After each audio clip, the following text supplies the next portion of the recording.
Welcome, everyone, to Unsafe Space. I'm your host, Carter Laren, and I am joined, as often, almost always, by the lovely Keri Smith. Keri, how you doing? Carter.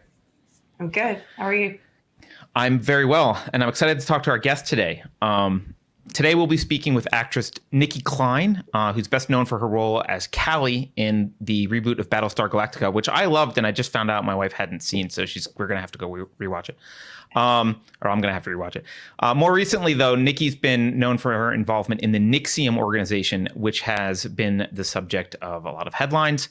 NXIVM, as a lot of you know, was the subject of a federal investigation resulting in the incarceration of its leader, Keith Raniere, and actress Allison Mack, among some others. It was also the subject of two unflattering documentaries, one called The Vow on HBO and another called Seduced on Starz. In both presentations, the organization was portrayed as a dangerous cult in which unwitting young women were sexually exploited and branded and that kind of thing. But Nicki Clyne disagrees. She argues that such a characterization of NXIVM denies agency to women, and it grossly misrepresents both NXIVM and its leadership. She's here today to talk about NXIVM from her perspective, as well as to discuss criminal justice reform, free speech, and how to find truth via open dialogue in this era we call cancel culture. So, Nicki, you can follow her. One last thing, follow her on Twitter at Nicki Clyne and on Locals at nikkiclyne.locals.com. We'll put links to all that below. Nicki, welcome to Unsafe Space. Thank you for taking the time to speak with us today. Oh, Nicki's muted. Uh-oh. Thank you. Thank you for having me. There we go. I'm muted, so I would like to blame Beverly for that. I forgot. Nicki. No, It's it's okay. totally my fault. I take responsibility for my failures. So there's my first one on. There you on go. camera. Opening salvo. Exactly. So let's just start with a high level thing, and then we can, let the conversation go wherever it needs to go. But I'm looking at your Twitter pinned tweet. The NXIVM narrative is a psyop. Tell us. Yes. Well, it's. I've had an incredible education in the past few years around what the power of the media to fabricate and propagate a narrative in such a way that truth becomes irrelevant and the humanity of people becomes collateral damage because the agenda of media companies, of people who have influence in those media companies and profit from them, have a much higher stake, if you will, in kind of their the narratives that get propagated. And then the fact that turned into a federal investigation in my case was, again, completely shocking. Like I haven't had any type of experiences with the law beyond fighting the odd speeding ticket, mostly paying them though. And I really thought when the investigation started, because there were a number of people propagating, as I said, things that I wholeheartedly believe and in many cases have dispositive proof to support the fact that they are untrue. I believed that the FBI and that the government would find that they agreed with me. I thought that they would find the truth. I thought that they cared about the truth. I thought that they cared about justice. And I was wrong. And so the PSYOP aspect is really just, the fact that the government, the media, powerful people, media people, outside of mainstream media, and I'll get to, the main players and things like that, can really control a narrative that destroys people's lives. And that has been the case for many people who are involved in the NXIVM community, whether that was, involved a lot or very peripherally. The damage has been so extensive, and really the pursuit of truth has been completely discarded in my opinion, and in my experience. So that tweet, it was funny. I just tweeted that, actually, that specific phrase, thinking it was kind of clever. And a journalist actually said, "Nicki, can you elaborate on this?" And I thought, yeah, actually I can. And I ended up writing, I think, a 23 tweet thread about what I meant by that. So people can go and read it if they like. So how much of this is like the documentary is largely focused on this, I guess, I don't know if it's called the sub-organization, DOS. And I think a lot of at least for me, I don't know if it's the same is true for Keri, but watching the documentaries, I've seen both of them, and the uncomfortable feelings come with the DOS stuff more than the like, hey, here's people. And it feels like Landmark before then. I'm not trying to make a judgment one way or another, but like I'm from California and like Landmark is out here quite a lot. It feels like Landmark up until the DOS stuff. And then the tone kind of changes a little bit. How was DOS connected to NXIVM? And like, are you arguing that for NXIVM generally or DOS specifically was not what was portrayed?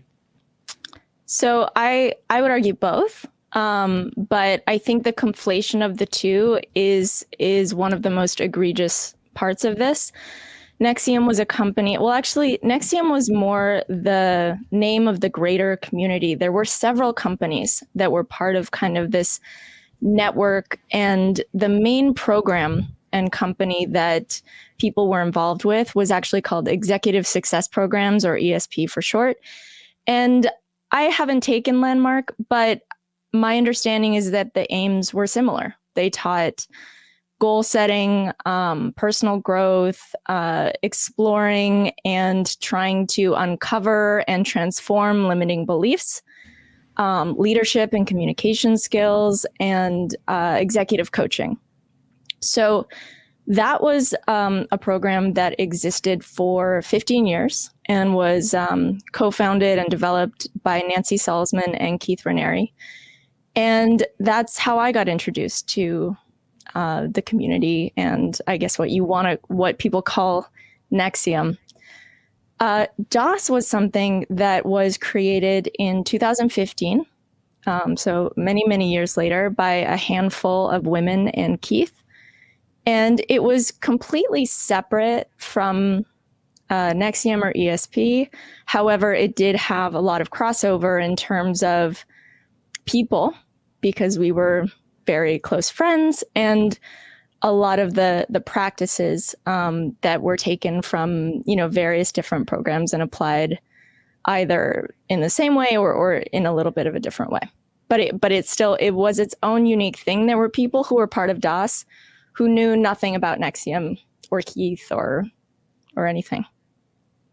Oh, I didn't realize that. I knew that there were NXIVM people who knew nothing about DOS, but I didn't know the other way around was true. Mm-hmm. Yep. Interesting. So we've had a conversation privately. It's been a while. I'm trying to stretch my mind back to when that is, because I am, a little bit about my background, and I'm fascinated by cults. I read a lot about them. I watch a lot of cult documentaries. And so I watched both of these docs. I was telling Carter about them. And then I found you online, I think after watching the documentaries. And I thought, oh, wow, she doesn't agree with what's in the doc. Because to me, watching it was very clear cut. Mm-hmm. This is a cult or cult-like. I don't like Keith as portrayed in the documentaries. I think you know that. I have. Yeah. And then I saw your feed and I saw you weren't agreeing with this narrative that was laid out in the documentaries. But I also found that I like you. You're very intelligent. I agree with you on all these other things. And so I wanted to talk to you because I'm trying to better understand my involvement in what I view as a cult ideology. And so that's a lot of build up too. So here's my question. You don't view DOS as a cult. You don't view yourself as having been in a cult. Is that correct? Correct. Okay. How do you define cults, and do you view Scientology as a cult? So because of my own personal experience with the term, I try not to use it. I think that it benefits us to define what the bad thing is that a group is doing, because I think that the term is often used to kind of cut someone off at the knees, or cut an organization down in a way that's very vague and nonspecific. And it's easy to find practices or rituals or wardrobe that seem quote unquote culty. And I think that's a generalization, and it's objectifying. It lacks substance of what are you really arguing against? Like, okay, these people wear white robes. What's wrong with that? Why do you have a problem with it? And I think for most people, it's just a problem because it's unfamiliar and they don't understand why.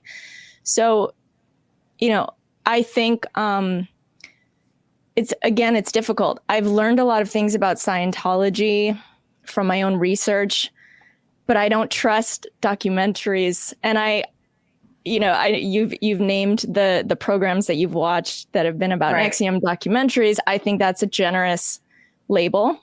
I would call them shows, but we can talk about that. Well, they purport to be documentaries, at least. Right, exactly. Yeah. I think they sell themselves that way. But, I guess if you really get down to, an organization or group that it uses some type of like coercive control and has certain like negative, deceitful agenda, I think those exist. I definitely don't think that was anything I was involved with. Okay. So the agenda I want to separate NXIVM from DOS a little bit, because I do see them as different. Well, actually, Keri, do you see them as different, or do you think, I want to make sure we're all on the same page. I don't want to go down a rabbit hole. Oh, yeah. And actually, the first time we talked, Nicki and I think I told you, I got taken to a Landmark Forum meeting by accident. I thought I was going to a feminist book club. I told someone that story after that. I thought it was so funny. Yeah. And I was on the phone the whole time because we had an important deal for a client. So I wasn't talking to my friend on the drive there. And long story short, by the time I get off the phone, we're in the hotel banquet area, and there's the lady on stage with the Madonna microphone. And I was like, what is happening? But I really thought, I bring that up because I agree with your characterization, Carter. As someone on the outside of both of these things, I didn't end up joining Landmark, but I think NXIVM reminds me a little of Landmark, and DOS is different. And okay, so maybe we could mostly put NXIVM itself aside, although it has been it's been tainted with. Well, and just to make a finer distinction is, again, like, NXIVM wasn't something that you joined. It certainly wasn't something you had to escape from, as the podcast says. If you wanted to take courses just like Landmark or any other personal growth program or educational model, you pay for them and you go to them. And when you want to stop, you stop paying for them and you stop going. So that was the extent of it with executive success programs. That was it. You could go to classes or not. It really wasn't, there was no NXIVM membership, if you will.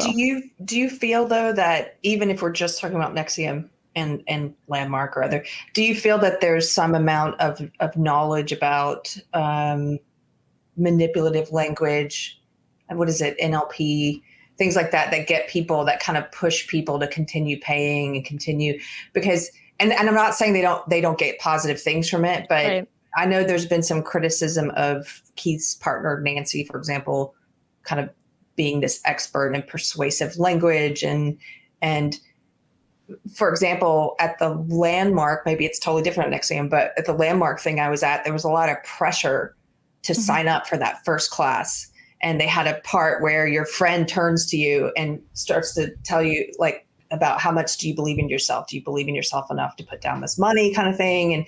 And you're like, oh my gosh. And then you realize that's happening in tons of conversations around the room. Yeah. And then she even offered, I said, no, well, I've got this TV show thing in the works. I'm going out to New York. She even offered to put down the money for me and I could pay her back. And I was like, that's a really hard sell. So I can answer that because I am the type of person who is allergic to sales tactics.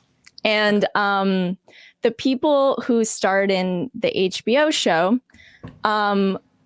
came from a background of having kind of a salesy personality.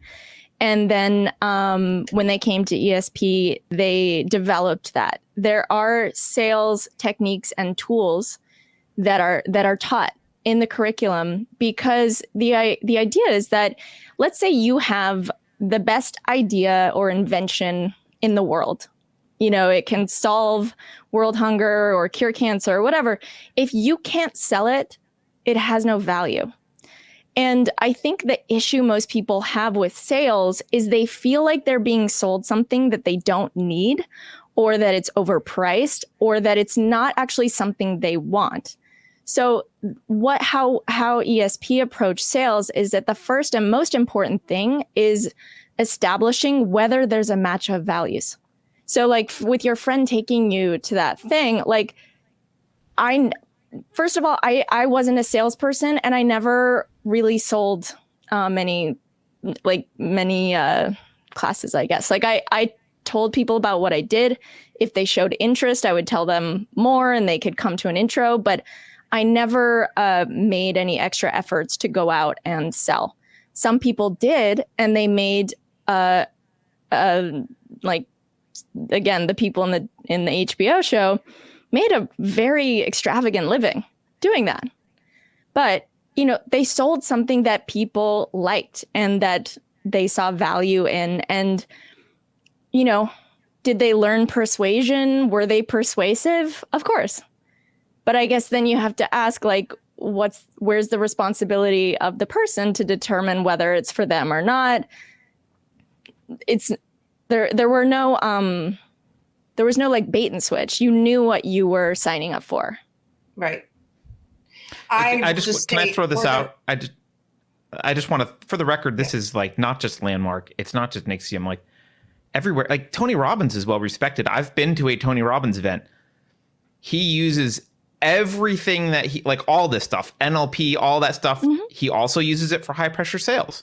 Like that's what he does. And you can say no, like I only went to one event. I didn't want to do any more. But like a lot of people just really like either they got a lot more value out of it than I did, so they were making rational decisions, or they were just weak-minded and persuaded and are just hangers on, and they'll do that. They would have done that with anything, whether it's Tony Robbins or whatever. But people don't run around vilifying Tony Robbins because of high pressure sale tactics. So there's got to be a difference. Tony Robbins or like any successful business.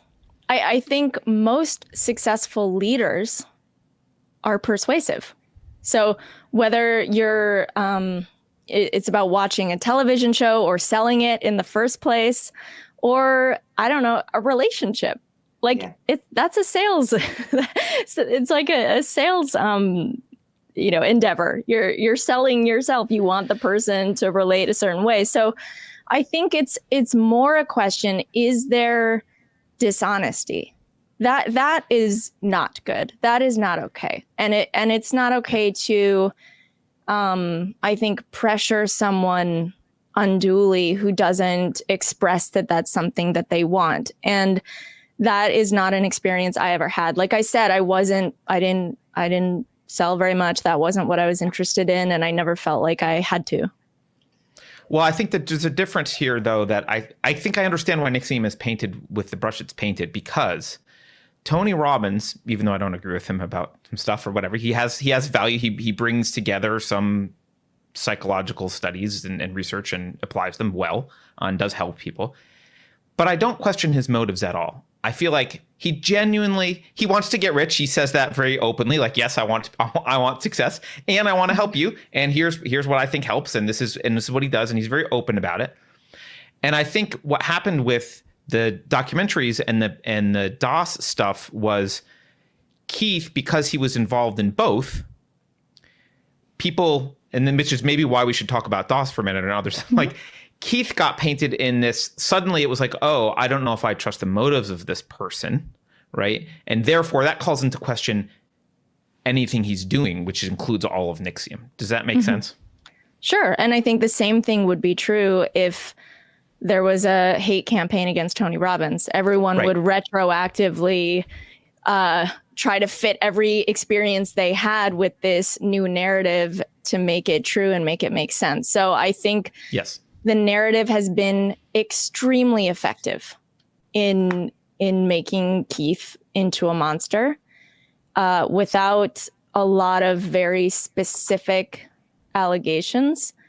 And, you know, I think it's unfortunate because he created so much value. He created an incredible community of people who were dedicated to trying to figure out what it takes to create a humanitarian civilization, you know, where people take personal responsibility and care about one another and, you know, value compassion over results. And really that's what we're doing. The fact that it's been painted as a criminal enterprise, I just can't even tell. It's very hard to even, it's surreal, really. Yeah.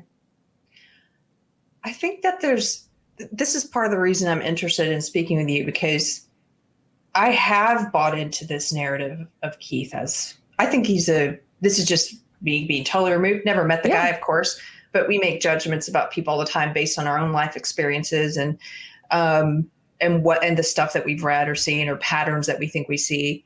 And in reading some of his, this wasn't even in the docs, but in reading some in the documentaries, but in reading some of his correspondence with some of the women in DOS, I put my finger on it. This is a narcissist. And whether he's malicious or not, I don't like this guy. I think he's being manipulative with this woman. Mm-hmm. That's the way I viewed it. Now, I'm also aware I have certain biases. I mean, no, and so, if I had only read those text messages, I would have thought the exact same thing. Right. And so I guess I totally agree, and I understand. I think the reality is no one has like those specific text messages were incredibly damaging for a number of reasons. One, because they painted the woman who he was corresponding with as like this eternal teenager. Yeah. She was 26, I believe, when those text messages were, you know, they shouldn't have even been allowed in a trial. They were only there when she was 18. But yes, some of them from what I remember. But yeah.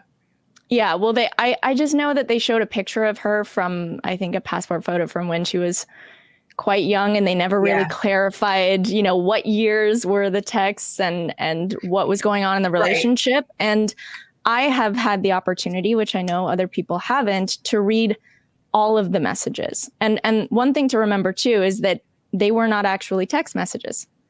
They were actually taken from a text edit document that can easily be edited, deleted. There were a number of deletions because in other exchanges, there were gaps that just didn't make sense. Like there were responses to questions that weren't there. And I know the woman. And so I understood the exchanges in a way that I, of course, can't expect anyone else to. And I understood Keith as well, and how he relates to people when they ask to have a certain type of relationship with him. So it's difficult, and I don't want to get too much into the content of that. All I can say is like I totally understand how prejudicial it is and how bad it seems. But there's a lot more to it that I think would help any rational person understand it. I'm sorry I was butting in. I just wanted to clarify for you that I realize, I guess the point I was building to with that is, even though I've bought into that narrative, I do have these certain biases. And I also know nobody is wholly good or evil. And when I look at those, I reread those messages before we talked today because I wanted to see if I still had the same opinion of them. And I also see, in my biased opinion, I think she's manipulative in her own way.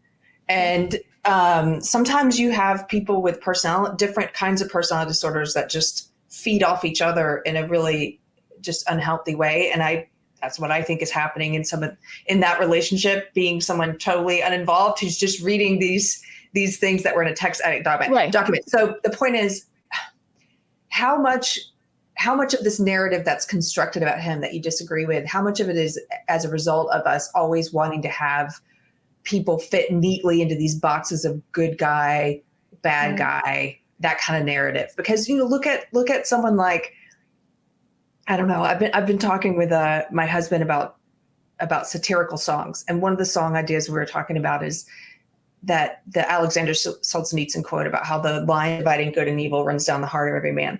And we were talking about, look at someone like Martin Luther King Jr., who we think of as a good guy and who I think made the world a better place. And I think most would agree with that. And I think he made the world a better place.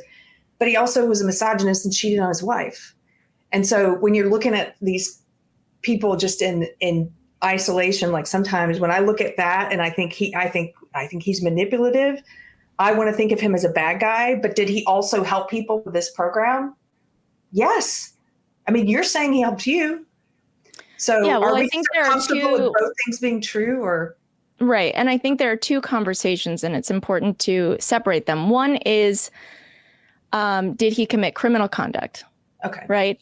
Is being a bad boyfriend a crime? Okay. Is sending text messages that make people think you're a narcissist, is that reason to go to jail for 120 years? So that's one thing that no one cares about, because they're too wrapped up in the second conversation, which is, what is his intent? And I think that it's so much more comfortable to draw conclusions about a person, especially if they bring things to the surface that are hard to look at. And that's something that Keith did. He provoked conversation, inspired thought in a way that I haven't found exists in other places in society, and certainly has become less and less so, as you're well aware. And I think is part of the reason why you have this show, which is I love about what you're doing, is that you want to be able to, for people to have conversations about things that might be taboo or uncomfortable, or even to explore ideas. Like, I am totally open to changing my beliefs about things. That doesn't mean I'm not going to stand strongly in the beliefs that I have, so long as I have them.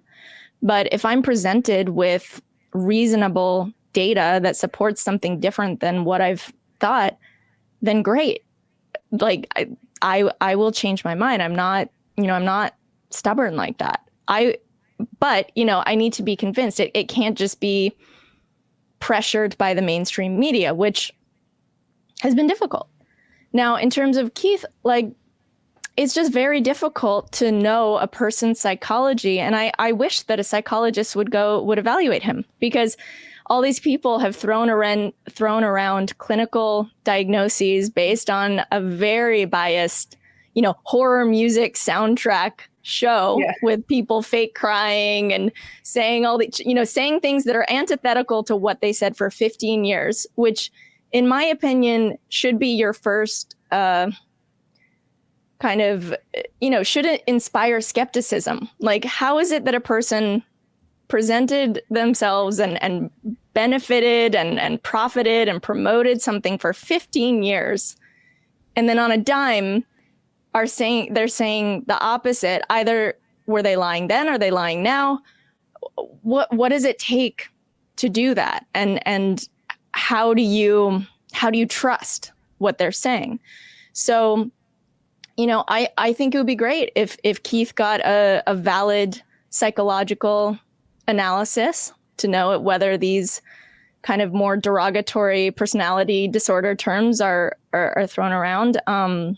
Because, I just don't think you can judge someone based on a kind of cobbled together narrative with an agenda. Can we? Sorry, I just want to. I'm really glad you brought up the distinction between legality and morality, and I just want to share my reaction to. I don't remember which documentary it was. I'm using the word documentary because that's what they use. I understand that you disagree with that, but characterization. But no worries.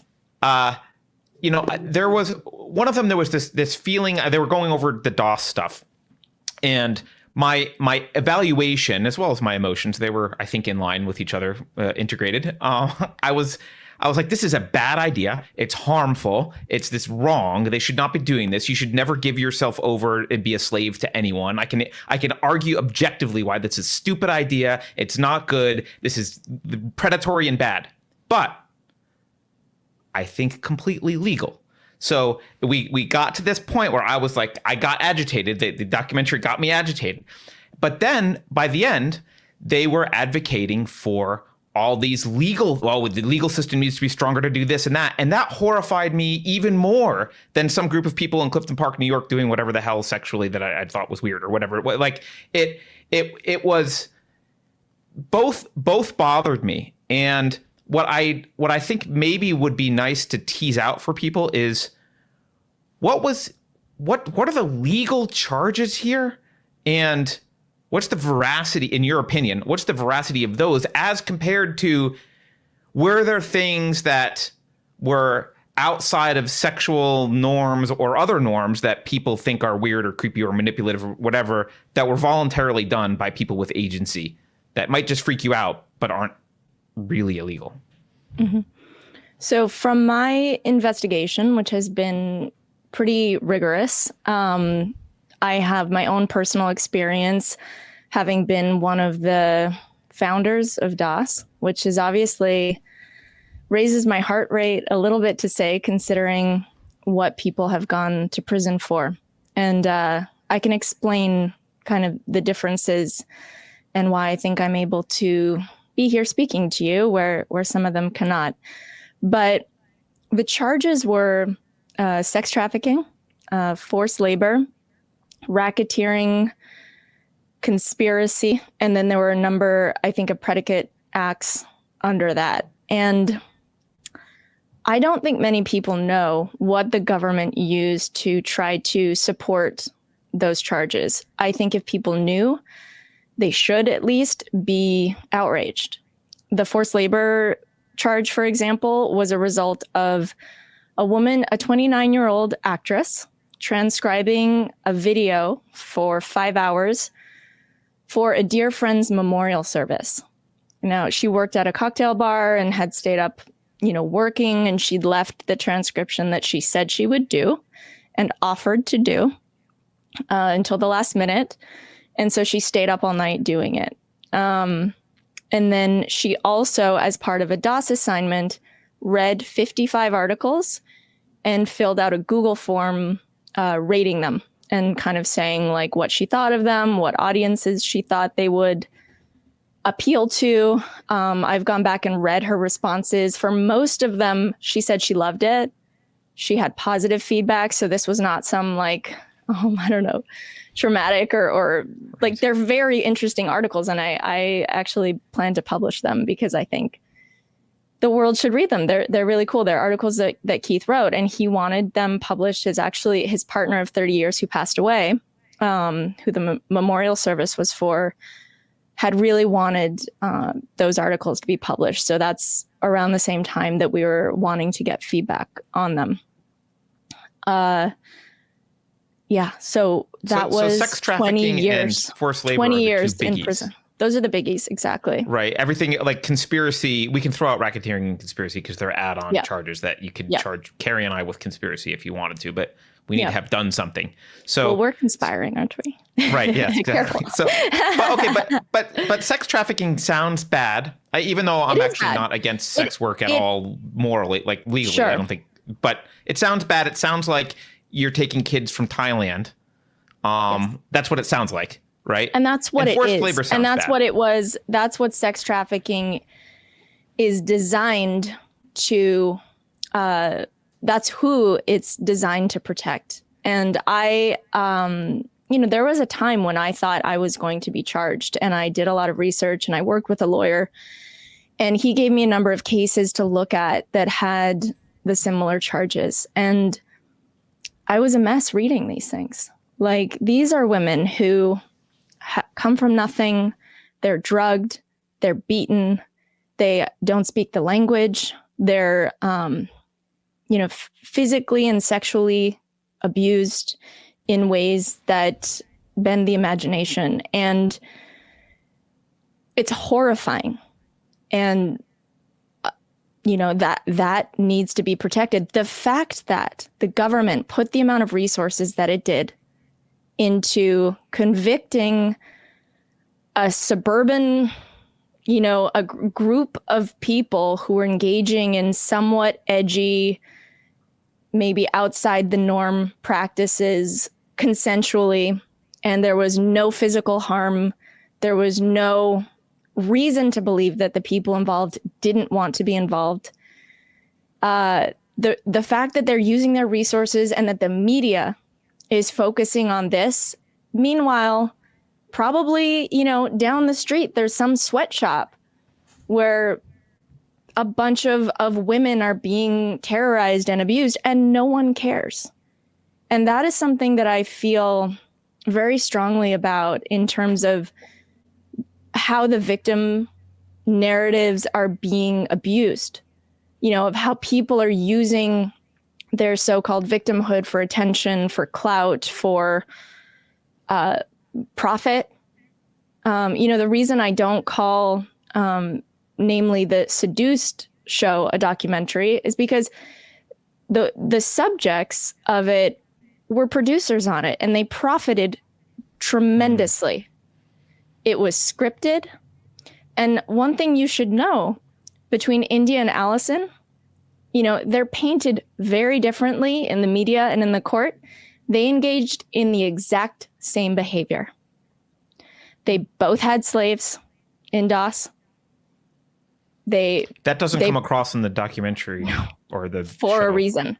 I believe that the whole reason that was even made was to make India out and India is a 30-year-old woman. She was, I guess, 26 at the time, but her mother refers to her as a child on purpose. So let's just clarify. Was there force or fraud involved? Was there an allegation or did the government credibly argue? I mean, I would assume that they did because people are in jail, but that force or fraud were involved in the sexual activities, or that it doesn't really matter what the forced labor was. Was there force involved in making someone write the obit or review articles? Like, is there force or fraud involved in these things? If the biggest confusion or discrepancy between what the government said and what the narrative purports versus reality is they make it seem like once someone gave collateral to join DOS, then every decision they made was under duress of fearing that collateral was released, which wasn't true and was never the purpose of collateral. And the proof of that is that women who were part of DOS, who had given collateral to be part of it and to be on this journey, failed all the time. They refused to do things all the time. No one's collateral was ever released. That was not the purpose. Like, you don't, like, let's say you join the military, it's not like you make an agreement and you have a contract to uphold your agreement. That doesn't mean that you do every single thing perfectly or that you're not going to have failures or make mistakes. But there's a greater agreement of sticking, with it that is involved. And really that was the purpose of the collateral. It was this path. It was the mentorship, the relationship with the person that you've given permission to hold you accountable. The crazy thing is that the transcription wasn't even part of DOS. The government said that it was because, oh my God, she stayed up all night. Like, to me, it's so crazy. I actually started a business after all of this because I needed a job and in an industry I knew nothing about and had no experience in. And the amount of labor I had to do and be on call for 24/7. And the entitlement and the absolute absurdity of these charges compared to what people actually did, compared to what the laws are actually designed to combat in our society is just, it's egregious, and it exposes an extreme double standard that I think obviously relates to sexism and I think racism as well. Because I don't think if a group of Black women had cried the same things that they would have been given the same attention or credibility. I don't know, but I also don't know that Black women would have the same delusion. My best friend is Black. She was part of DOS. I was actually speaking to her this morning apropos of this interview because she was very much part of the social justice movement. She was going to get her master's in social justice before she discovered ESP.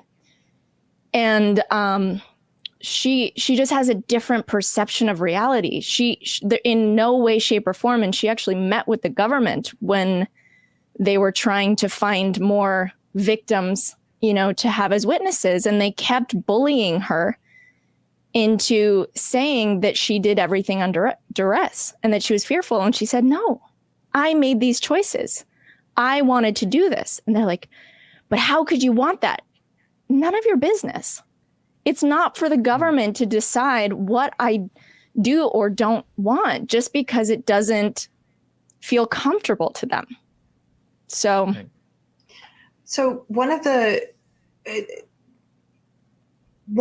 things I wanted to talk about is your perception of how this robs women of agency, like a lot of the conversation around this. And there are two questions. I know everybody's who's watching this, who's familiar with the case or who has watched the two documentaries, we'll call them, would be asking is, what about the physical branding? And also, what about the girl who was, or the woman who was held in the room for 2 years? Sure. So we can work backwards. So the woman who decided to stay in a room because she was so stubborn and wouldn't do the one thing that she promised to do as part of an agreement with her parents. She had stolen a bunch of money from the organization. Her parents kind of didn't know what to do with her. And they made an agreement with her that she would stay in a room until she kind of wrote out an essay acknowledging what she'd done and what she was going to do to fix it. And the bedroom door was not locked. She was essentially served hand and foot her meals of her request in her family home. She snuck out and, essentially was so stubborn and prideful that she stayed there for as long as she did. But the door, so she wasn't prevented from leaving. No. She could leave if she wanted. No, and she, to the best of my knowledge, she did sneak out when she wanted, and she could have left at any time. And there, she wrote letters upon letters upon letters, talking about how she wanted to be different and why it was helping her, but it was all just kind of, it seems like a lot of mind games, and she wanted to stay there. Okay. And and then the branding. Yeah. So I mean the branding was a symbol of one's commitment in DOS for those who kind of came in the beginning stages. We had a lot of different ideas. I think this is just an important point to acknowledge that this was something new and different, obviously, and it was evolving. There was nothing we were doing that we were like, this is always going to be this way, and this is the right way. It was something, we tried different things. Some didn't work. We got feedback. I would say the biggest failure was not vetting people deeply enough, whether they really understood the commitment they were making and whether, if they were joining kind of for the right reasons, shall we say. But hindsight is 2020. Everyone who joined knew they were going to get a brand. If someone didn't want to, and that was a deal breaker for them, then they wouldn't join. And there were people who were invited who didn't join. The show kind of portrays it like you don't know what's happening. You joined DOS, and one day you end up upstairs in the townhome in Clifton Park, and there's a lady with a brand. Right. So I'm very curious how that works. How people end up in situations without getting themselves there. Well, you could end up in that situation without knowing that branding was going to happen. Like they could say, "There's a birthday party for you upstairs. Let's go." No. Like that. Well, that's a very clear lie. Okay. That, so your that can be contention is they proven. knew. Yes. Everyone knew. Okay. Everyone who joined knew. It was part of the process that, and the brand was something that was very clearly communicated as being part of it before joining. Mm-hmm. So I think a lot of people look at the sexual relationships and the branding, and it just, to them, I think it's far enough outside their window of normal that they can't, that there must be something, I'm going to use the word evil in quotes, evil about what's going on, because this is very outside their norm. Now, I'm in San Francisco. A sex cult and some branding is probably like a fun weekend for some people. Like there's a lot. There's a lot that, well, no, and I think that to Keri's question about women's agency, the narrative did a terrific job of stripping women of it being their choice. In the language, they said, the sex cult where women were branded. Right. As if they were held down against their will. And there were some articles that said branded like cattle.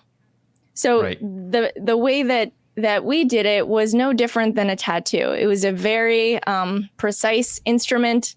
The pain only lasted as long as it took to do it, which wasn't very long. And it really isn't that big of a deal. It's something that fades over time. We were actually planning to have tattoos over it that signified like our own groups and different things. It's not, I would even hypothesize that branding is going to be as common as tattooing in the not too distant future. You can already get brands at most tattoo shops. So it's something that if we had say a better PR agency, I think could have been completely understandable. That doesn't mean people would agree. Some people think any type of body modification is mutilation.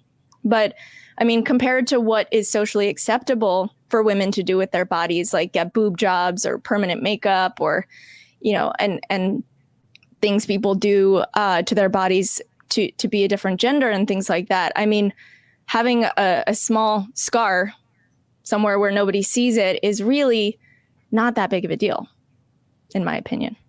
Yeah.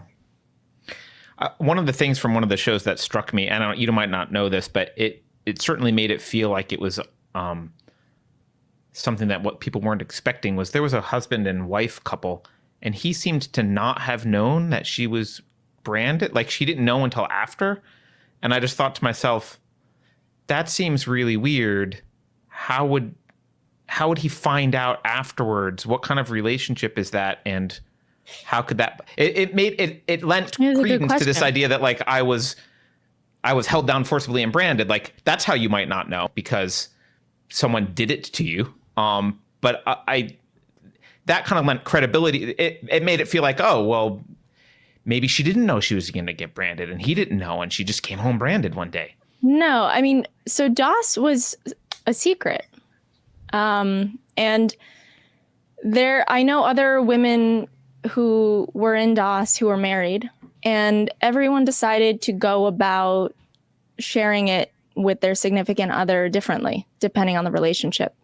Some women thought, you know what, it's none of his business, it's my body. Others felt like it was a very important and meaningful decision, and they wanted to share with them ahead of time and kind of prepare them.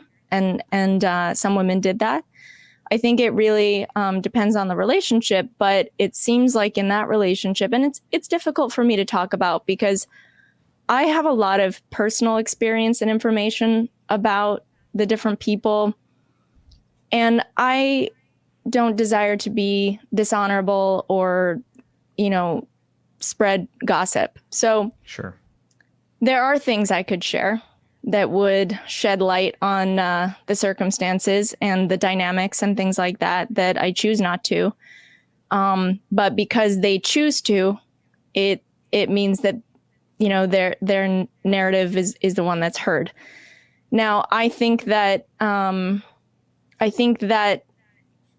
it would be understandable if I was in a relationship and I didn't share, which means that for months, obviously that person doesn't see me naked, right? Because the only way to hide that would be, I don't know, like that. And then, it becomes exposed because other people are starting to, there was a very coordinated campaign and effort to spread misinformation. And that's something people don't get from watching these shows, is how specific people were going around and actually doing the exact same things they were claiming others were doing, but like getting people to sign NDAs to promise not to share what they were going to find out. And that put people in a very difficult position, because then they couldn't go find out from the people who are being gossiped about whether the things are true or not, because they've been sworn to secrecy. And the things they're being told are very fear inspiring. And so you're stuck with just this terrible feeling, not knowing whether it's true or not. And I think a lot of people were put in that position, and there was just enough truth, like just enough. Oh yeah, that person was on a diet. Oh yeah, then maybe it is true what they're saying, right? Like, oh, I saw her count her calories in an app. And so it's like, then they extrapolate that all these other things must be true, which is not a logical process, but we are emotional beings, and it feels like it makes sense. And so I think that what happened is, the husband got wind of this and got incredibly angry, I might. Yeah, understandably. And I think a way to dissipate the anger at the significant other for doing this could be saying, I didn't choose it. So, I can't know what's in anyone else's minds. I do think there's a lot more to the story and to people's motivations and what actually went on when cameras were not filming. Because they present it as if like all this stuff was just happening and they just happened to have cameras. They're filmmakers and actors. That's not what you were seeing. But it is what it is. Was there an assault conviction because of the branding, or no? I just want to clarify. Okay. No, branding was actually not part of the charges at all. Okay. There's a couple things we do agree on. I agree that documentaries have points of view. It's rare that I find one that doesn't. And maybe that's not obvious to some people who it wasn't obvious to me when I was younger, even when I worked in entertainment. Like I would watch all of Michael Moore's documentaries, which I loved. And it wouldn't occur to me that he went in with a point of view. Don't roll your eyes at me, Carter. All right. He's just the most obvious example. We're allowed to learn and grow. No, I get it. I'm sorry. I'll shut up now. I actually used to be really fascinated with cults and documentaries about cults too. Like I would watch all the Jonestown stuff. And I recently listened to a podcast Amanda Knox did.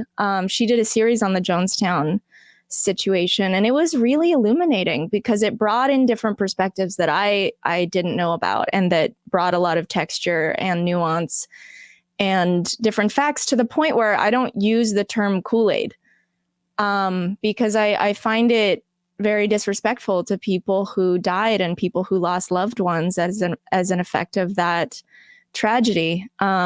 It's something that we used to joke about, and certainly people joke about that with cults and for anything, for like trends and things like that. But I was like, oh wow, that really puts a different spin on it, and it made me think. So let me ask you this.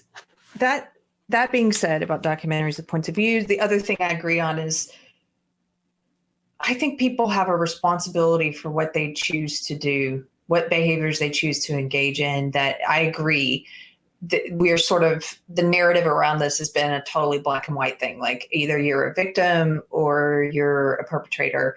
And for someone like the actress who's the subject of Seduced, as you point out, she is guilty of all the same things that Allison Mack is guilty of, for example, of owning her own slaves and what have you. So I guess maybe where we disagree, and tell me if I'm right about this or not, but I think some people have, when I look at cults, and I still do use that term, and when I look at them, it's like, I think it's possible for people to be manipulated by a person or by a movement, in my case, a movement, and to believe sometimes just things that are in when I look at social justice as a cult, for example, they got us to believe things in escalating, like bite-sized portions. It would start off with, I'm going to get you to accept this new definition of racism, sexism. Okay, now that you've done that, now it's possible to get you to believe that it's impossible to be sexist towards a certain sex or racist towards a certain race. Okay, now we can get you to this next plateau. And so it was sort of like the boiling frog. They bring people in by degrees. Everything, though, that I believed and all of my actions while I was in that, I'm responsible for them. I sometimes see people in comments when I do interviews people who were never in social justice, who get really angry that I'm talking about it now critically and sort of say, oh, does she expect a cookie for leaving it? And she did all this harm. What's she doing to fix it? And that kind of thing. It's like, I agree with you. I think I did harm by pushing this ideology in the world. I take full responsibility for that. At the same time, this ideology captures minds, social justice does, and it captures the good intent of people, and it can use that against some people and turn them into puppets for things that they don't really understand or things they don't agree with. That's the way I think about cults, is I think sometimes they can do the same thing. And so someone like India, the star of Seduced, for example, she says now, right, like, this wasn't good for her. She was manipulated. She was under duress or what have you. Like, I'm paraphrasing, but this was all based on fear and she didn't want to do it. Is it possible for that to be true? But for also that, for it to be true that she still needs to take responsibility for having done it? Do you think do you think any of these people could have been under duress, even if you weren't? Like, they could have been brainwashed? Well, I think it's an important thing to examine, because I would argue that the opposite is true, that there was far more duress to conform to the narrative in the mainstream media and then what became the government's theory than to be part of a community in upstate New York. People were threatened. Their reputations were threatened. Their family relationships were threatened. Their freedom was threatened. So to me, I agree with everything that you're saying, the process of it, and I would apply it to the people who are saying NXIVM is a cult. I think that's why I say the NXIVM narrative is a psyop, because they're literally doing the things that they accused NXIVM of doing. And the tools, everything that we taught was about critical thinking, personal responsibility, having compassion for other people's struggles, embracing one another, even if we don't agree, accepting people from different backgrounds, religions, belief systems, and finding ways to work together and find our shared humanity. So to me, I mean, you can call that a cult, I suppose. That's a cult I'd like to be a part of. One that celebrates our shared humanity and looks to find our commonness in a civilized and respectful way. But I think in terms of the coercive nature and what you're describing of kind of like bullying people and capitalizing off of their sympathy, I believe that's what the narrative has done, because of course, no one wants a woman to be taken advantage of or exploited. I don't want that. And how dare you question the credibility of that claim? That makes you just as bad as the alleged abuser. So I think actually the people who have kind of done the most damage and led the charge, I think the government is the biggest and most powerful cult there is. if we want to use that we agree term. on that one. Yeah. Oh. Can you talk about the personal impact on your life? Because that's also, I would say, whatever anyone thinks of NXIVM or DOS or your take on it or India's take on it, I think it's hard to come away from having heard you, interacted with you, without. I think everyone would have. You're a very brave person.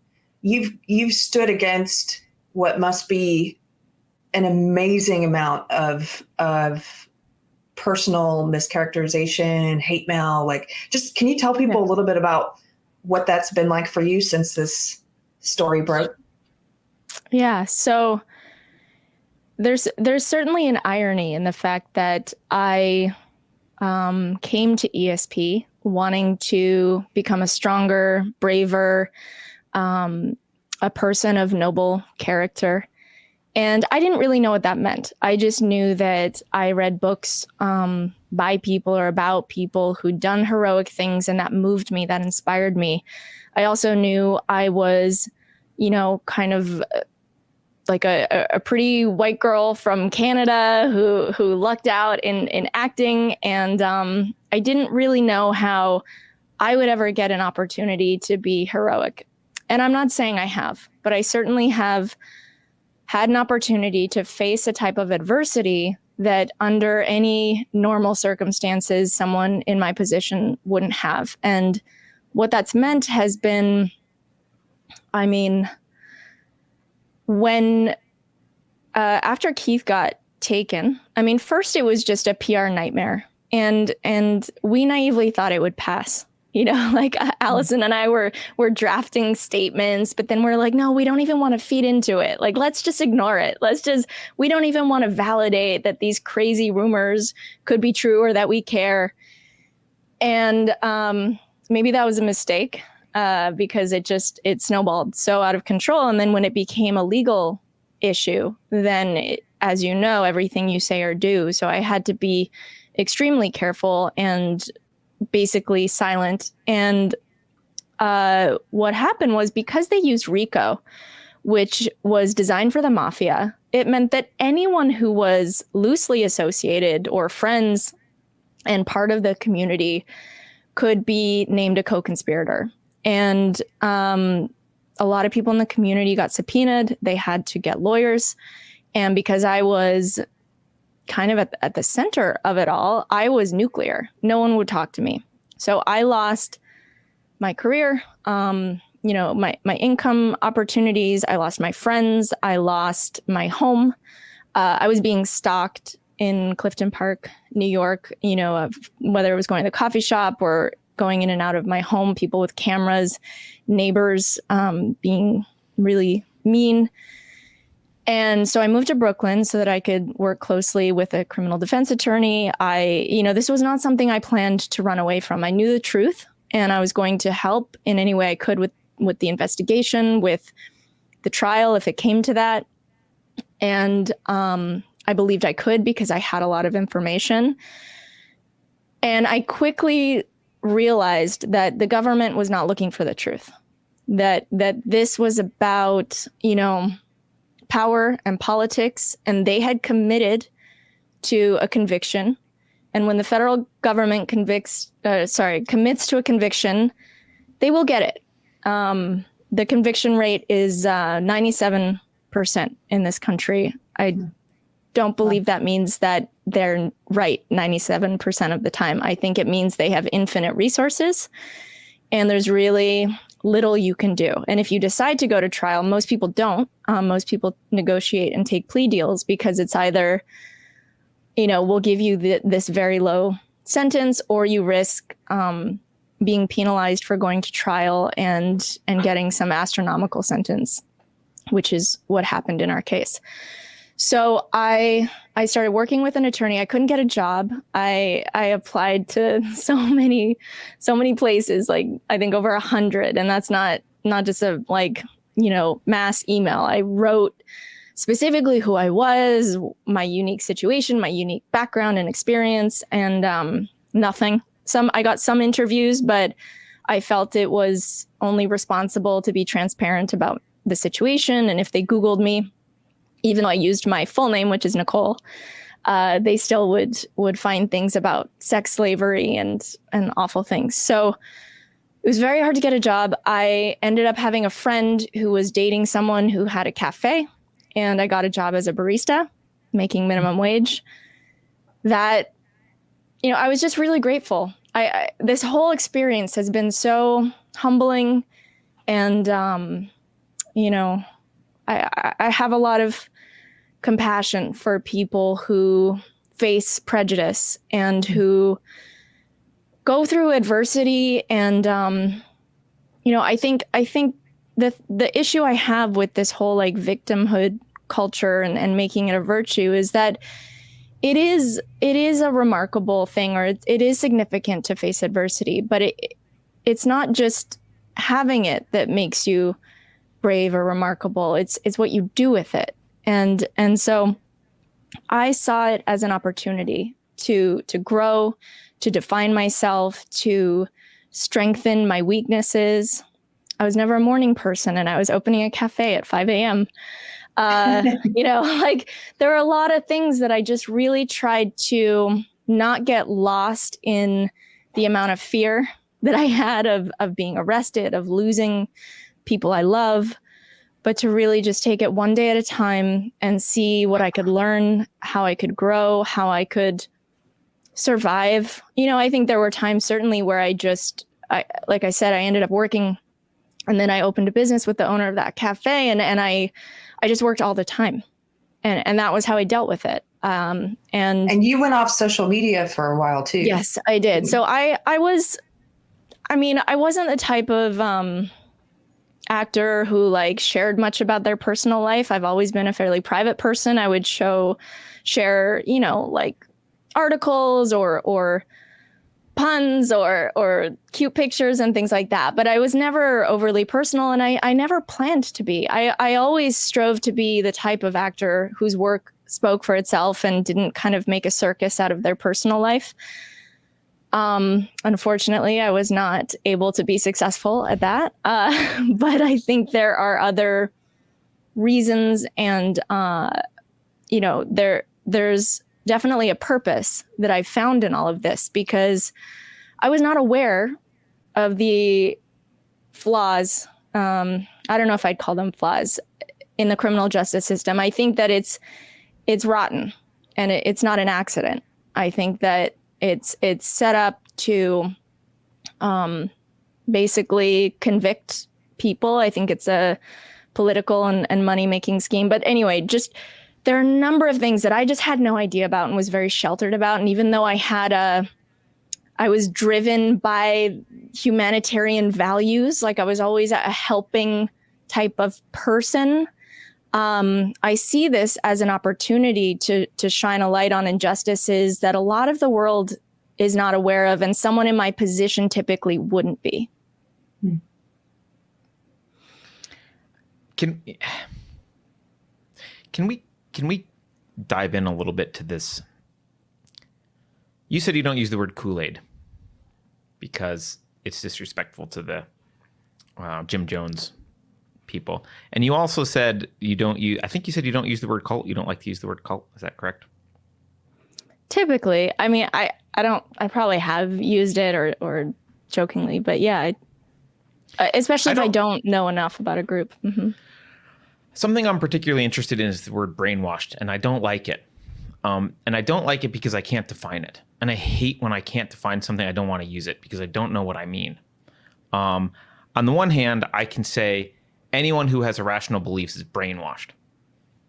But I would have to, because my belief system is shared by very few people, I would be like, you're all brainwashed, right? Yeah, whatever, right? We could limit it to your brain is developed to the age of 25 or whatever, but it doesn't either way, right? I would have to dismiss most people on the entire planet as being brainwashed because they have beliefs that I think are irrational. And there's this Manchurian Candidate kind of archetype of you've been programmed, and you will hear someone says mashed potatoes and you'll pick up the fork and kill the president of Paraguay or what. I was like, okay, that's clearly some kind of, I don't know that actually exists in real life at all. I don't think it does. But that I might be able to say, okay, there's something wrong there. But everywhere in between that, I view this as people are conflating manipulation and pressure and weak will with force. So there, it's like, well, we were forced to do this. It's like, well, you weren't forced. How? You chose to do this. This was Right. Someone made arguments. I thought they were horrible arguments, but you seemed to be duped by them. Like, do you have the agency to be duped? Yes. Do I want to call you brainwashed? I don't know what it means to call you brainwashed. Can you talk about, like, do you call anyone brainwashed? Is there a cult where you would say people are brainwashed in this group and there's something wrong, and this is how you draw the dividing line between brainwashed and just wrong? No, I think the term brainwashed is lazy. I think that anytime we don't understand why someone thinks the way they do or chooses the way we do, and it feels maybe threatening to our worldview, it's easy to say, well, they're just brainwashed, as opposed to seeking to understand why they're doing what they're doing. And because everyone has a reason, everyone has their own motivation and understanding of reality that would lead them to do what they do. And if I were in their shoes, with their upbringing, their values, their fears, experiences, I would probably choose the same thing. So I think it does us a disservice to use vague language like brainwashing that is not only I think inaccurate, but derogatory. Like that's not a good thing to be, Mm-hmm. And I also think it's something that's unique to a certain demographic. Like, because I've thought about trying to compare to different things, and I don't like to make certain types of comparisons because it then might lead people to believe that I think there's a similarity. But I'll have faith that the listeners can understand the point I'm trying to make. But like, there's gangs, and people join gangs for a lot of reasons. A lot of times people don't have a sense of belonging or ways to earn resources, or they are afraid of physical threat or violence if they don't join a gang, or they could have a romanticized idea of what it is or different things. And as part of a gang, they may then do criminal acts under coercion, be coerced to do criminal acts. And I'm talking about real coercion. Like, if you don't rob this person or kill this person, then you will be killed. Like that's actual real coercion. Actual coercion. We don't call those people brainwashed. They don't get to go to trial and say, oh, I was brainwashed. Mm-hmm. We don't look at them as infantilized victims of their circumstance. I think there's an argument to be made that they are victims of their circumstance, insofar as they were influenced by it. They lacked opportunity, resources, good parenting, things like that anyone else in that situation might be susceptible to the same things. It's not that they were born bad. So certainly they had less agency than someone who's the daughter of a royal who grew up in LA, right? Like, okay, that's a lot of it depends to use that word or whatever. It depends. It's almost dependent on if they agree to, once it reaches, like, if there are criminal charges, then if they choose to say I was brainwashed, then they can cut a deal and they can testify. Because I mean, look at an extreme example. You're talking about gangs, but look at something we refer to as a cult in our culture, the Manson family. One of the defendants, or one of the people who was at the Tate house, said she was brainwashed, and she testified for the prosecution. Right, but these are white people. That's the point I'm making. These are privileged white people. Yeah. I was going to say, you're flirting with this. Let's just go there. Yeah. I think you're saying white women. I think in particular, there's a desire by society to white knight white women who throw their hands up and say, I was brainwashed. I had no agency. I was manipulated. Right. And everyone wants to rescue the princess. and say, well, you were manipulated. How dare that bad man manipulate you? Is that what you're saying? Yes. And the reason they know we were manipulated is because we were doing things that either they didn't understand or that threatened their role as a white knight. Because in DOS, we were building self-reliance, independence, strength, character, honor, all things that threaten that dependency on men. Well, even if someone's doing something like, there's certainly been guys in my life who've made really stupid decisions that I know that have guy friends that it's just like, dude, you're just a moron. You should not have done that, right? And I think if he stood up and said to his friends, I was manipulated and blah, blah, blah, like he would get smacked or like no one would care. Like, what do you mean you're manipulated? But if he were a young, attractive white female, he might get a lot more sympathy for the exact same bad decisions, even if they're bad decisions. Yeah. Carter, it strikes me that you tend to have less, maybe empathy is not the right word, but less of an forgiveness for people who do things because as a result of weak will, what you called weak will. It's not forgiveness because they didn't wrong me, but I think empathy has been weaponized. And it's been weaponized to get people to make irrational decisions that are harmful to other people in the long run, or sometimes in the short run. It's used to make bad laws, promulgate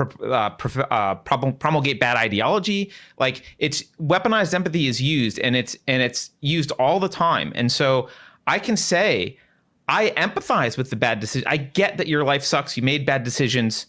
I might even be willing to help you if you honestly want to crawl out of these bad decisions and do something else. I might be willing to help you. I'm not willing to tell you that it's not your fault. I'm not willing to tell you that you're 100% the victim. You have agency. You made bad decisions. They led to X, Y, and Z.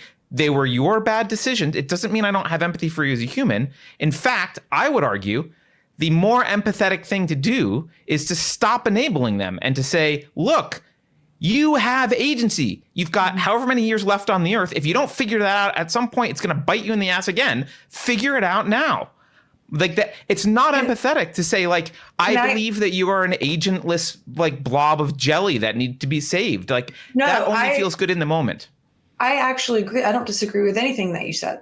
And like I said before, I think people do. You're not arguing with me. You might be getting passionate because you are arguing with some faceless person who. Well, no, I mean, I think the narrative in the show is that I have less empathy, right? So right, no, but just to finish my thought, so for example, I think people who, if I look at what's happening in the Western world right now, people en masse are manipulated, and I would use that lazy word, have been brainwashed. But that, you're right, I agree, that's a lazy word. But I think there's a type of persuasion and propaganda that's being used to get people to willingly give up their rights and to enforce authoritarianism on their neighbors. And when we look back at this in history, I hope those people are going to be saying, well, because they will have come around, well, at the time, it's what and I will disagree with them. I will say, but you had personal agency and you went along with this willingly. And you willingly were saying, my neighbor shouldn't be able to go to work because I'm afraid I might catch something if he goes to work. You were part of it and you have responsibility for that. But at the same time, I guess maybe I do understand what that's like to be seduced. Oh gosh, I had used the word of her show. Use the word. Sorry. That is a marketing win, Keri. That is a marketing win. I don't know what the right word is, but I do understand people being swept up in something. And as we've talked about before, I don't think it's not an IQ thing. I mean, look at Heaven's Gate. I view that as a cult. And Heaven's Gate, there were very intelligent people, high IQ, that were in Heaven's Gate. And I think there's a lot of high IQ people in social justice. And I think there's a lot of high IQ people who are being swept up right now in this movement that's just taken over towards collectivism and away from individualism. So I guess to bring it back to some of the issues we talk about on Unsafe Space, like what is that line between empathy and understanding? And maybe you've already explained it, but and also saying you still have responsibility for anything that you choose to do. You're not a person. You're not a victim without agency. Well, I think there are two parts of this, because, there was a point when I was questioning everything, and I didn't have access to the information that I have had since, and was like, what if I'm wrong? What if, even though I benefited tremendously from the tools, I think I'm a stronger, smarter person, and I like who I've become through this journey. Maybe it wasn't what I thought. Maybe Keith isn't who I thought. Where does that leave me?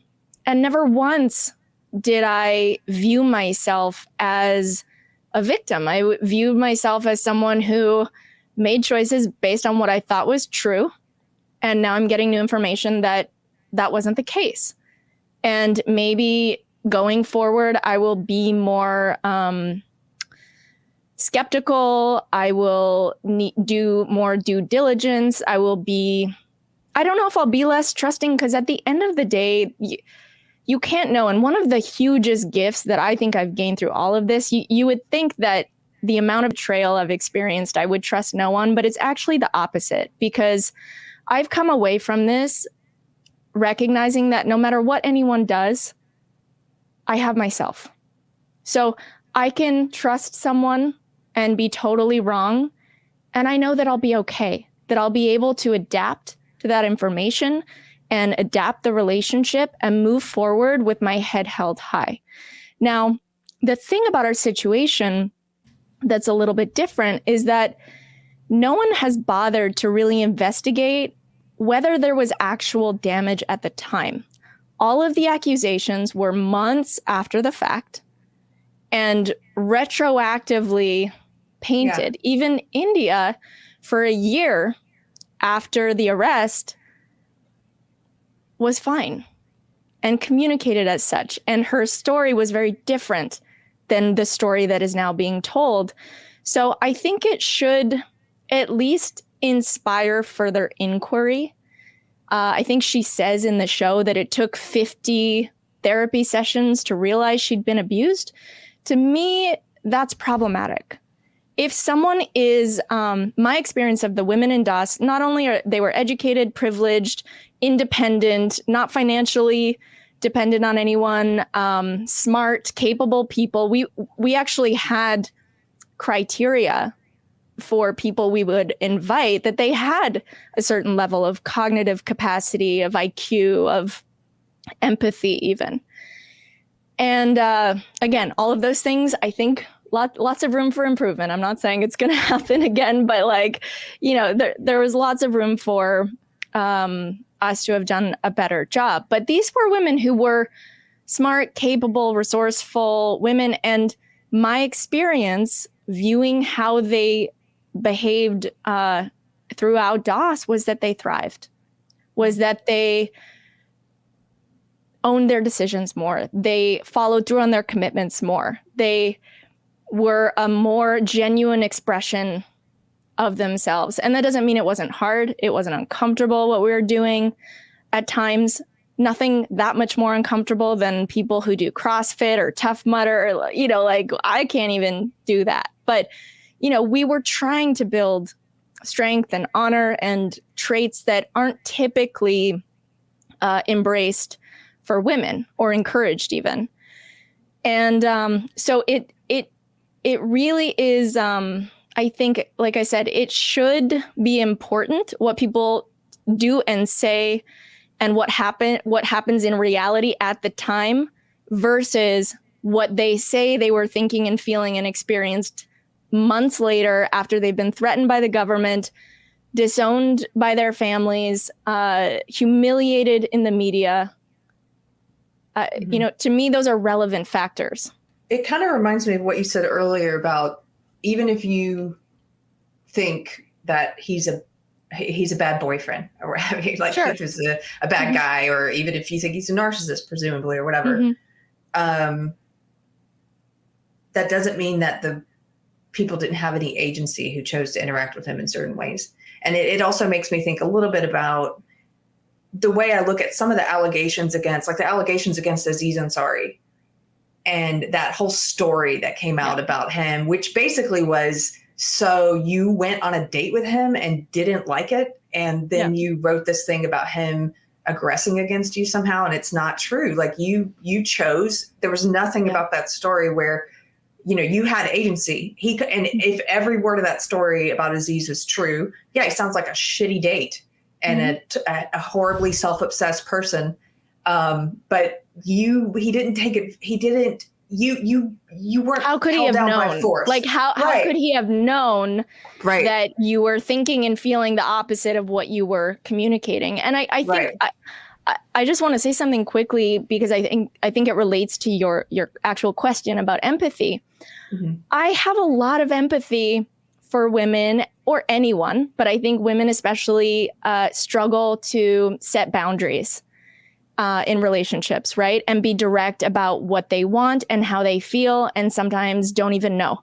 And that's an experience I have had a lot. And it's actually something that ESP helped me with a lot. But, you know, I've had experiences in Hollywood where I was in situations with men in positions of power where I felt pressured or uncomfortable or vulnerable, or like, if I said no, then what would it cost me? And all kinds of things. So I 100% empathize with that struggle. My contention is that instead of debilitating ourselves as women and blaming men for it, we need to support one another to build the strength and the self-awareness to figure out, why do we feel so afraid? What is going on that we feel like we can't express ourselves? How do we actually promote these interactions? I mean, I was sitting on set, I had a guest star on a show reading Lolita. Okay? Like, you know, in hindsight, I'm like, oh God, you know, what was I putting out there? And I just think it doesn't serve us to make anyone or anything bad. We're on this planet together. We have strengths and weaknesses. Men abuse power, women abuse power. How are we going to figure out how to be better together? I really don't think the answer is by demonizing men and infantilizing women. I agree with you there. I mean, one of the things that strikes me about this entire, not just conversation, but the shows and the coverage of all this is, I don't mean any disrespect, but I don't want to care. I don't know any of you. These are your own life choices. I'm shocked. Like, you're off at doing the your thing. I'm like, who? Like, I didn't even finish watching. I didn't even watch The Vow because I was like, this is boring. Yeah, I was riveted. I got HBO Go so I could finish it. I guess my point's not to be rude, but my point point is, people complaining about choices they made. I don't know. It's like, here's some people who made some choices that you may or may not be shocked by, who got themselves in. Some of them seem, I mean, in the shows, they don't have really anyone who likes it, but whatever. They seem to now, they don't like where things went, and we think this is a bad guy. And it's like, I'm not, I guess the thing that's most concerning to me is why that is something that we're all some sort of voyeurs or busybodies, where we feel like we all have to now look at this. We all have to rush in and save India or whomever, right? We all have to save these people from themselves. We've got to, because they were brainwashed, or because they're being manipulated, or because such and such is a bad guy. We've got to make sure that the government can use actual force to go in and do all this stuff. And I don't know. To me, there's something, one of the evidences that society is broken is that this is a story beyond with your immediate friends and family who think you're making bad decisions. I agree. And I think that a lot of it has to do with the fact that we don't have healthy ways to work out our compulsions, our differences, what motivates us to get in situations that we regret. And so by being a voyeur in another person's journey through this. We sort of, it's like Schadenfreude, like, well, at least I didn't join a cult, or I see like what the red flags are that, that I would have avoided, or that I can know for next time, or I feel some, I think most people have had interactions, if not intimate relationships with, let's say, a narcissist, so they're like, there's some sense of catharsis by like, oh yeah, I experienced that. And so they feel less alone. To me, the biggest problem, in addition to our society's satiation in this story, is the fact that we can demonize someone in the media with no evidence to the point where no one cares whether he gets a fair trial. So the idea of innocent until proven guilty, of due process, is a myth. That's my honest opinion. That's what I've observed. Keith was convicted in the court of public opinion way before he ever stepped into a courtroom, and by then it was a done deal. There was no one, first of all, who probably could have escaped the headlines. And then the evidence that was brought into trial that had nothing to do with the charges, like nothing. But it was all just to make him look like a bad boyfriend, a bad guy, must have had bad intent. I don't know what the charges are or what they mean, but, it's not cool with me. A number of people on the jury were devout Muslims. Like, just even the fact that he had multiple relationships, not to mention that they were with adult consenting women, but that doesn't matter. It's weird. It's outside the norm. I don't like it. So it doesn't really matter what the charges are or what needs to be proven to convict someone. He's clearly a bad guy. So I think the fact that we can do that with people in our society that we call civilized should be very concerning. I think people should care. And that's really my mission. I don't benefit from taking this stance. I don't, it's very difficult, to be standing for what I'm standing for, which I want to make very clear. I am not trying to promote Keith. That I hope that's not, what people think or what I get across. I don't really speak about my personal relationship or what I think of him personally, because it's irrelevant. It's not up to the public to decide who I have personal relationships with, but it should concern the public that we are willing to subvert due process as long as someone is hated. And if you do it to the most hated man in America, why not do it to the second most hated, the third? And now it's just someone I don't like, and I want them to be in prison. That's really where we're headed if we're not there already. Oh, I think you're right. I think we're at the point where a lot of people, when asked about Keith, would say, well, he's creepy. I don't like him. He should be in jail. Right. They don't. And what's creepy? Speaking of vague language. Right. Yeah. That's why I'm using that language. That's what they would say. He's creepy. I don't like him. He should be in jail. The end. Yep. Right. Yep. And I think you're right. That's creepy is not a crime. Right. I just read an interesting essay, by the way, just as a non sequitur. It's related. There's an essay by John Hassnas, I think is his name. It's one of the last essays in Michael Malice's Anarchist Handbook, but it's about how law is never objective. And it's a fascinating read because I had always thought of this ideal of, well, we need an objective law. Yeah. We need law applied objectively. And he's kind of convinced me that that's never, ever, ever possible. Yeah. But so long as there are no checks and balances and it relies on humans to police themselves, and it's fascinating to me that judges can sit on the bench for so many years, that there's not any type of ethics training or psychological kind of understanding that they must undergo. Like, you can go through law school, and I don't mean this in a derogatory way. I mean it in a clinical way. Like, you can be a psychopath and pass with flying colors and become a prosecutor and get promoted and win and become a judge. Like, that's scary. The fact that And, there's you could be no a accountability. psychologist.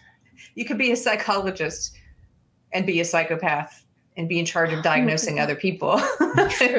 Like, True. that's Yeah.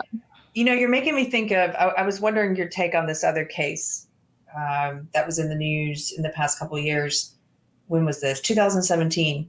I don't know if you remember this. This is the woman, Michelle Carter, who was found guilty of coercing her boyfriend to kill himself. Are you familiar with this case at all? Not really. Okay. It sort of rings a bell, but it's another one. Since you're not familiar with it, we don't have to talk about it. But it was through a series of, text messages and things she was telling him. And then he ended up committing suicide. Wow. And she was found guilty of coercing him. And I think it's one of those cases where you're saying, Carter, the law is not objective.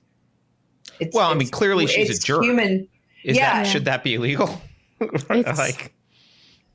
Where's the personal agency? I don't know. It's hard for me to answer. Mm-hmm. For me, it's hard for me to answer if she's criminally guilty of something or not. Well, you know me, I'm big into ostracizing. I'm big into ostracizing instead of criminality. So tar and feather. I would ostracize her. I would be like, I don't want anything to do with her. If I wouldn't want to be friends with her. I wouldn't want her around. I think she's a bad person. I don't think spending money to put her in jail for a number of years is super helpful for anyone, right? But that's an important conversation that I have a lot to say about prison. But we don't have to have that now. Well, actually, wait. If you do have a lot to say about prison, because I've just been getting into this restorative justice thing, which I've just started to learn about. So I would like to hear what your thoughts are on prison, because this is an example. I think, and I don't know if all three of us agree on this, but I think the Keith stuff is an example of a guy people don't like who did things that some people think are morally reprehensible, but not really illegal, who's now in jail. So with one caveat. Oh, okay. We never talked about this, but it was alleged that some of his sexual relationships were with underage women. Mm-hmm. And I don't know if they proved that or not, but if they were, I don't think that was proved though. Right? Well, there were no criminal allegations of that. The one charge that was really a linchpin in this entire thing and was brought about very shortly before trial. And until that point, the co-defendants had not taken plea deals yet. As far as I know, everyone was planning to go to trial, to fight this, to fight for the truth. And it wasn't until they introduced a child pornography charge under the racketeering that they started taking deals, because most crimes are there's gray areas. It depends on intent. It depends on context. And because we were dealing with all, adults with kind of he said, she said type stories, that was going to be a certain type of thing. You cannot argue with child porn. Right. Now, what you can argue with, which is something that has been discovered since the trial ended, is that the hard drive that allegedly contained these photos was actually tampered with while in FBI custody. And the FBI agent who actually took the stand to speak about these alleged photos of someone who was allegedly underage actually said that the drive was accessed while in FBI custody and that the chain of custody was broken. Now, that wasn't challenged. It should have been thrown out, in my opinion. But again, there was just so much prejudice, and the judge was, honestly, he was basically a prosecutor in robes. He was helping the prosecution left, right, and center. But forensically, it has since been proven and confirmed by former FBI and different people that these photos were actually planted. So that's something that has not been. I don't know this part of the story. Well, that's the thing, is that it was a drive that was allegedly found at an apartment that he stayed in. So even it was a drive that hadn't been accessed since 2010. They tried to say that it had backed up a computer, but the set of files that the supposed photos were in were not conducive to a backup. Like, there were two other backups on the drive. So there's a lot of technical aspects. But one of the important things is that the file names is what they used to prove that the woman in the photos was underage. And they made the file names look as though they were organically created, like auto-generated, because of when they were taken. But it's since been recognized that they were actually manually entered. So they're not a reliable source of that data. Okay. So anyway, so that's an issue. Rabbit holes. That's fine. With I didn't realize that stuff, aspect but of it. yeah. Okay. So because that really was the most prejudicial, inflammatory charge. In terms of prison, I began my research into the American prison system when I thought it could be something that I would face, and I was alarmed, deeply alarmed at the state of things and what goes on, how people end up there, and then how they're treated when they're there. I ended up starting a movement with some friends where we danced and provided entertainment outside of federal prison in Brooklyn, New York. And it's so sad, really, but also surreal, again, how the media treated this. They would we wanted to get attention on what was happening at the prison because they'd been on almost 24/7 lockdown since COVID started. Horrible conditions. Basically, you're locked in a bathroom with another man, no fresh air, no sunlight, just locked in a bathroom, getting frozen dinners every day. And this had been going on for months. And so we went outside and I actually started dancing one night, and they knocked on the windows and flashed their lights and showed a very positive response. And I was like, wow, this is probably one of the first novel connections or experiences they've seen another human have in a really long time, so it's like those little nuggets of humanity that can be so significant. So I'm like, okay, I brought more friends. We set up speakers and lights and put on a whole show outside. And to the point where we'd drive up and they'd start knocking on the windows, and we wanted to get media so that they could know that more people could come, bring families with loved ones inside or whoever wanted to, join the cause, and to bring attention to what was going on inside, because it was, in my opinion, inhumane. What happened was, the New York Post showed up, the New York Daily News, and they're like, cult members dance for their leader outside prison. And I did see that. Yeah. So fake news. They actually, because Keith was expressed his support for what we were doing, he sent an email saying, it's awesome. It's really boosting morale inside. You should definitely keep doing it. He got moved to a cell where he couldn't see 3 days in. So we came back for 3 weeks every night. Then we were like, okay, this isn't sustainable. And then we came back every Friday for 6 months. And we connected with families.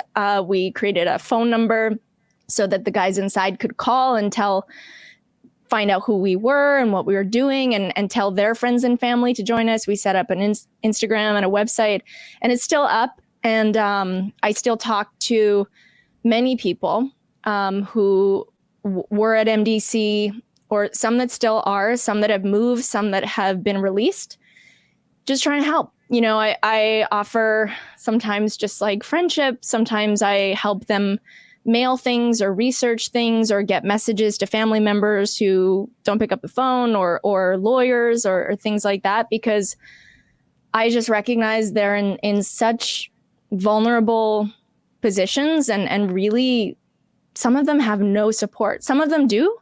And that's in some ways just as heartbreaking. They have families at home who love them and would welcome them and support them, and they can't be with them. And then some people literally have no one. So it's been a very moving experience for me to be able to help in that way, to feel a little less helpless in my own situation, and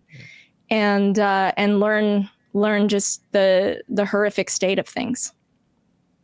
Yeah. I don't know, how much longer do we have you? Because I've got there's definitely stuff that we could go down hours of rabbit holes with you. So I think we should wrap up soon, only because my brain after 2 hours, as you know. I get like that too. Yeah, for sure. Later, I'll be like, "What did I say again? Did that make sense?" But people will take clips from the end when you're spacey and be like, "Exactly." I'm also starting to sweat a little bit. I need to turn the AC back on. I will say this, though. I know we had to, and I'm so grateful you came here to have this conversation with us. And I know we had to start from this conversation because this is what people want to know about right now about you. And this is what how I discovered you online was through this story. And I'm one of the people who was fascinated by the programs. And, but I hope that we get to talk about other things in the future, because at the end of the day, I know we're going to have some viewers who are like, "Oh, you're too easy on her." And I know we're going to have other viewers who are like, "Oh, you were too hard on her." At the end of the day, I can have a disagreement with you and I can think you're wrong about certain things maybe. But I also know that I could be wrong. I could be wrong. And I like you. And I think you have a very strong character. And I think you have a really sharp mind. And I would love to talk to you about other things in the future. We don't always have to talk about the Nicki Clyne was in a sex cult story. Alleged. Yeah. I'm sorry, alleged sex cult. Sorry. Actually, I do have some sexuality questions on the list. We can get to those. We will. Yeah. We can get to that another time. But probably make me blush, to be honest.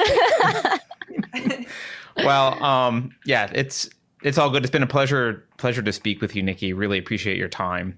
Can you remind people how they can follow you, find you online generally, support you, or just read more about what you have to say? Absolutely. So I would say I'm the most active in terms of social media presence on Twitter. I also have an Instagram. It's just my name, Nicki Clyne, spelled Clyne, which is Scottish, in case people didn't know. I also set up a locals, Nicki Clyne. Is it? Yeah, nikkiclyne.locals.com, where I will be and have been putting out written content, video content, and we'll be doing much more. I plan to create a YouTube channel as well to start putting things out. I want to say, I mean, I don't know what people will think about your questions, easy or hard. The most meaningful thing for me and what I feel that you've done successfully is you've been respectful and human. So I just want to thank you for that. I don't think most people realize their own prejudices and how much they buy into the narrative without even realizing it, and ask questions that I understand where they're coming from, but they can be pretty presumptuous and disrespectful. So it's been difficult to navigate and whether to just answer them because I really have nothing to hide, or to address it in the moment, which sometimes makes people self-conscious. But I don't feel like in any way, shape, or form have I had to even consider that here. I've really enjoyed the conversation. I love what you guys do and what you stand for. And I'd love to talk more. Cool. Well, I'm going to have to scratch off my question here. Why are you such a horrible person? So that'll be for next time, I guess. Now you've said all those nice things that, I can't have that one. That was the first interview you ever did with me. Keri, why were you so... Why are you so horrible? All right. Well, look, Nicki, thank you very much for joining. We will have you back. It's been a pleasure. Awesome. Likewise. Cool. Thank you, Bye, Nicki. guys. Bye, Carter. Thank you.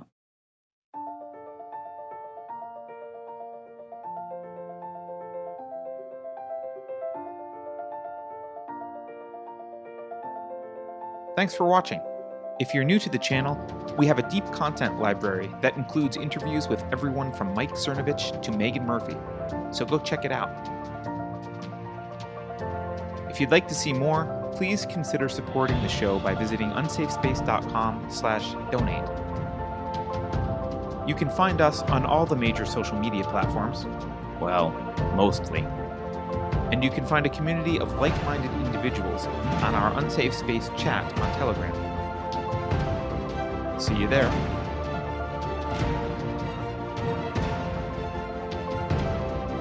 Warning. This is an unsafe space. Dangerous ideas have been detected. The content of this production has not been authorized by the Cathedral. The following co-conspirators have been unpersoned and may be subject to federal entrapment. Research shows that wearing a mask significantly reduces the risk of becoming infected with independent thought. The next war will be nothing like Afghanistan. I promise. If you think about it, no one should be allowed to express opinions. But don't. Think about it, I mean. That's not your job. Thinking has been scientifically proven to be less efficient than compliance. Science, scientific, and scientifically are registered trademarks of the World Economic Forum. Unauthorized use is prohibited. Computer voice courtesy. Never mind, that last line is fake news. Please disregard it and return to your safe space immediately. There will be cake.